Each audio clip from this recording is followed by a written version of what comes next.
Jackal is an arcade-style top-down shooter developed by Konami and released on the NES in 1988. Despite there being an abundance of this style game on the 8-bit platforms, Jackal somehow managed to stand out above the rest and is still well received to this very day.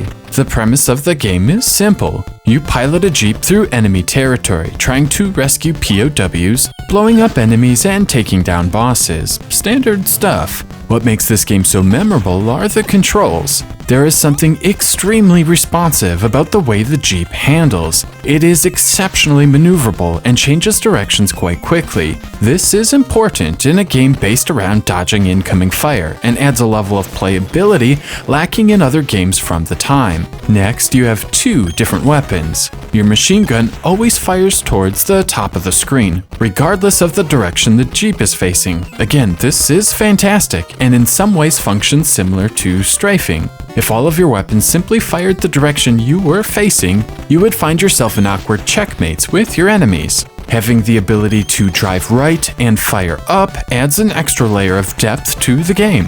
Finally, you have a bomb-like weapon. This does fire in the direction you are facing and is quite powerful. You can only shoot one bomb at a time though, but it never runs out of ammunition. This can also be upgraded a few times, increasing its damage radius, rewarding you for flawless play. If you die, the weapon resets to the first level with a small damage radius. But what good would terrific controls be without some decent environments? Jackal starts off with a stereotypical desert setting. While you are free to roam around wherever you'd like, the game does a good job guiding you forward. Be it bridges, breakable walls, or the fact enemies don't respawn, it is always clear how to proceed. Along the way, you'll have to take down turrets, soldiers, and other enemy combatants, as well as optionally rescuing POWs before finally reaching the boss. I find these to be another highlight of Jackal. The bosses are varied, have challenging bullet patterns, and arrive at just the right moments to keep the game from ever feeling too repetitive. The rest of the adventure follows a similar formula, with varied environments like ancient ruins, a shipyard, a jungle, mountains, and industrial areas, all complete with matching bosses. Jackal's difficulty curve feels just right. The first 5 levels ramp up slowly in difficulty, be it bullet patterns, the density of enemies, and more claustrophobic locations, and then spikes on the last level. Here, you'll be bombarded in all directions, and some serious pattern recognition and quick reflexes will be required for success. Jackal is occasionally frustrating, with enemies popping up at the last moment, but most of the challenge is fair rather than cheap.